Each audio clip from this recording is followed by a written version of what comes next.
કેમ છો મારા વાલડાઓ? સવારમાં આપણે પહોંચી ગયા હતા સોનલ નાસ્તા સેન્ટરમાં દાલપુરી, દાલ શાક, પૂરી શાક, પકવાન, સમોસા, કચોરીનો નાસ્તો ખાવા માટે. અરે ક્યાં આગળ ખબર છે? દેવરાજભાઈને ત્યાં. અરે સવારમાં કસ્ટમરની તો લાઈનો લાગે. ગરમા ગરમ દાલ પકવાન બનાવીને ખવડાવે, મોજ આવી જાય. તો મિત્રો ચાલો આજે આપણે આ વિડીયોની શરૂઆત કરીએ દાલ પકવાન ને દાલ પૂરીની મોજ સાથે. ગરમા ગરમ બનાવીને ખવડાવે છે દેવરાજભાઈ. અરે 20 વર્ષ જૂનો ધંધો છે અને ભાઈ કારીગરી શું વાત કરું યાર. દાલ પકવાનો જે ટેસ્ટ આવે ને, ટેસ્ટડો પડી જાય. ચાલો.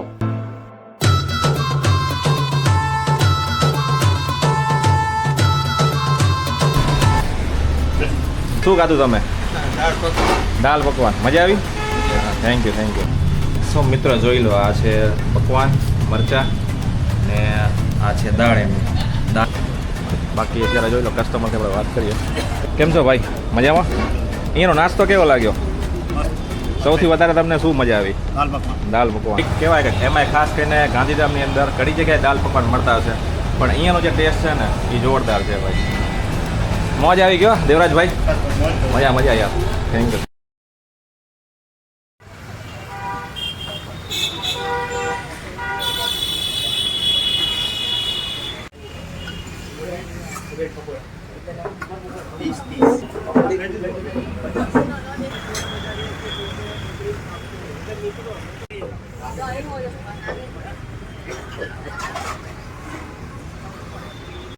હેલો મિત્રો, કેમ છો? હું છું આપનો હોસ્ટ, આપનો દોસ્ત જયેન્દ્ર. મિત્રો અત્યારે આપણે આવી ગયા છીએ દાલ પકવાનનો મસ્ત મજાનો નાસ્તો કરવા માટે.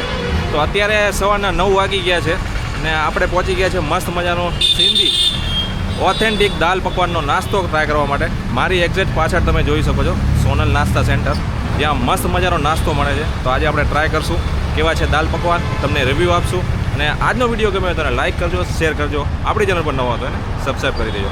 ચાલો તો અત્યારે આપણે આવી ગયા છીએ દાલ પકવાનનો નાસ્તો ટ્રાય કરવા માટે. આ જોઈ લો, એકદમ ઓથેન્ટિક પકવાન છે અત્યારે બનેલા છે. આપણે મરચાં છે ને આ શું સમોસા બની રહ્યા? સમોસા, કચોરી, ઓકે, બ્રેડ પકોડા ને આ અત્યારે જોઈ લો સવારમાં એકદમ ગરમા ગરમ અત્યારે કહેવાય કે લાઈવ પૂરી સબ્જી એમ ને, દાલ પૂરી. આ જોઈ લો દાલ કેવો વઘાર કરેલો છે મસ્ત મજાનો. કે આપણે કઈ આઈટમ તમે રાખો છો નાસ્તામાં? દાલ પકવાન, શાક પૂરી, દાલ પૂરી, કચોરી, સમોસા, બ્રેડ પકોડા. તો આપણે દાલ પકવાનના કેટલા છે?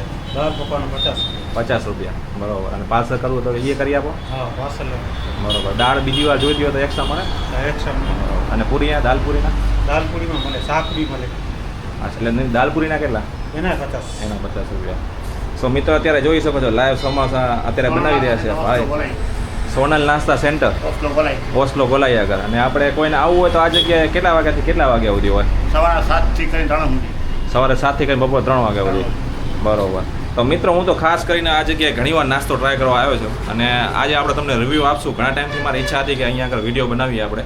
તો આજે આમનો દાલ પકવાનો નાસ્તો આપણે ટ્રાય કરશું. ખાસ કરીને કહેવાય ને કે વહેલી સવારથી ઘણી બધી ભીડ હોય છે અહીંયા આગળ. તો ચાલો આજે આપણે વિડીયોની શરૂઆત કરીએ દાલ પકવાનની. સવારમાં મોજ કરીએ અને તમને બી મોજ કરાવીએ. વિડીયો ગમે તો લાઈક શેર, આપણી ચેનલ પર નવા હો તો એને સબસ્ક્રાઈબ કરી દેજો. તો અહીંયા આગળ કેટલો ટાઈમ થઈ ગયો આપણે? 20 વર્ષથી આ જગ્યાએ. તો આની પહેલાં આપણે શું કાંઈ ધંધો કરતા, નોકરી કરતા કે કઈ રીતનું? ખેતી કરતા એમ? બરોબર. તમે ગઢવી હો? બરોબર. તો મિત્રો જોઈ શકો છો ગઢવીની મોજ છે ભાઈ. હવે દાલ પકવાનમાં આપણે કરશું. તો એક પ્લેટ દાલ પકવાન લગાવી દો ને આપણે. જો આ રીતનું આઉટલેટ છે આ લોકોનું. આઉટલેટ સિમ્પલ છે પણ કહેવાય કે જે આ લોકોનો ટેસ્ટ છે ને એ જોરદાર છે. જોઈ લો અત્યારે સમોસા બનેલા, આ બ્રેડ પકોડા, મરચાં, આ દાલ પકવાન.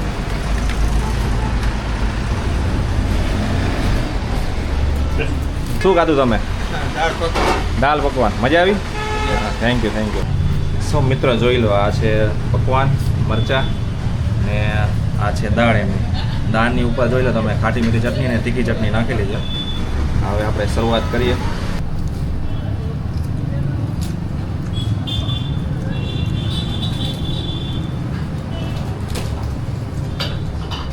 મિત્રો પકવાન છે ને એકદમ ક્રિસ્પ છે અને એકદમ ગોલ્ડન બ્રાઉન છે. અને દાળની વાત કરું તો એની અંદર તીખી ચટણી નાખેલી છે અને કહેવાય કે ખાટી મીઠી આંબલીની ચટણી છે. એકદમ ખટાશ અને તીખો મીઠો ટેસ્ટ છે આ જગ્યાએ.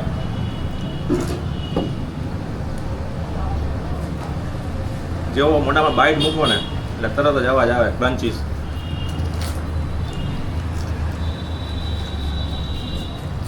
સાથે મરચા.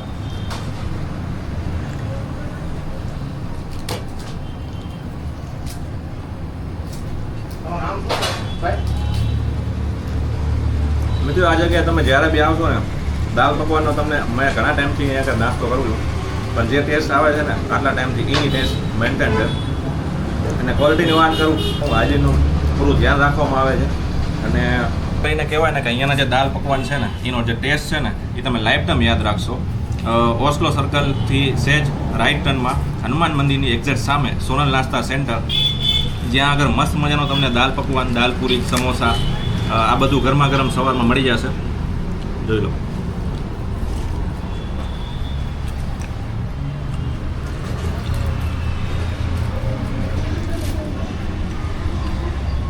માત્ર 50 રૂપિયાની અંદર સિમ્પલ, સાદી અને કહેવાય કે ઓથેન્ટિક સિંધી નાસ્તો ટ્રાય કરવો હોય ને તો આ જગ્યા તમે એકવાર જરૂરથી ટ્રાય કરજો.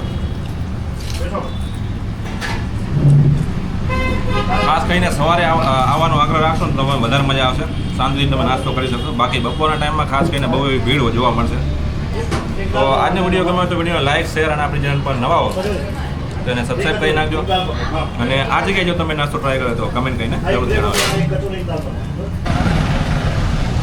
મિત્ર લોકેશનની વાત કરું ને તો આ જોઈ લો, આ છે ઓસ્લો સર્કલ ને આ એક્ઝેક્ટ સામે છે હનુમાનનું મંદિર ને એની એક્ઝેક્ટ સામે તમને જોવા મળશે સોનલ નાસ્તા સેન્ટર, જ્યાં આગળ મસ્ત મજાનું દાલપુરી, દાલ પકવાન તમે અત્યારે જોઈ શકો છો. ફૂલ જમાવટ છે.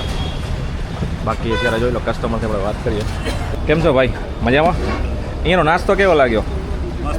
સૌથી વધારે તમને શું મજા આવી? દાલ પકવાન. સૌથી આમ કહેવાય કે ટેસ્ટમાં તમને રેટિંગ આપ્યું હોય 10માંથી કેટલા આપો? 10માંથી 10. શું વાત છે. જો આ છે પૂરી શાક, દાલ પૂરી, આલુ, પછી આ પકવાન, કચોરી ને આપણે અહીંયાના ઓનર કે જે આપણે આટલી મોજ કરાવી છે આજે. માત્ર 50 રૂપિયાની અંદર તમે જોઈ શકો છો મસ્ત મજાનો નાસ્તો મળી જવાનો છે. ને સવારમાં તમને આ જોઈ લો, આ બધા વ્યક્તિ છે અત્યારે નાસ્તો કરવા માટે આવ્યા છે સોનલ નાસ્તા સેન્ટરની. હા, માઇકલભાઈ. બરાબર. શું નામ છે ભાઈ? માઇકલભાઈ, નાસ્તો કેવો લાગે દાલ પકવાનનો? જોરદાર. સૌથી વધારે તમને દાલ પકવાન ભાવે કે દાલ પૂરી? દાલ પકવાન એમ ને. કાકાની સાથે જોરદાર. પૂરી શાકે જોરદાર. કાકા જે બનાવી જોરદાર જ બનાવે એમ ને. બરોબર. તો ખાસ કરીને તો કહેવાય દાલ પકવાનની સાથે મરચા, પછી ડુંગળી અને ચટણી, 2 ચટણીની વેરાયટી ભાઈ 50 રૂપિયાની અંદર તમને જોવા મળશે ઓસ્લો સર્કલ આગળ. અત્યારે સવારમાં લાઈવ સમોસા બની રહ્યા છે, જોઈ લો. ગરમા ગરમ ભાઈ, જોઈ લે. અત્યારે ઉતરેરા. કસ્ટમરને ખવડાવવામાં કાંઈ બાકી રાખે એમ નથી દેવરાજભાઈ. આ જોઈ લો પકવાન. કચ્છનો ઓથેન્ટિક કહેવાય કે એમાંય ખાસ કરીને ગાંધીધામની અંદર ઘણી જગ્યાએ દાલ પકવાન મળતા હશે, પણ અહીંયાનો જે ટેસ્ટ છે ને એ જોરદાર છે ભાઈ. મોજ આવી ગયો દેવરાજભાઈ? મજા યાર. Thank you.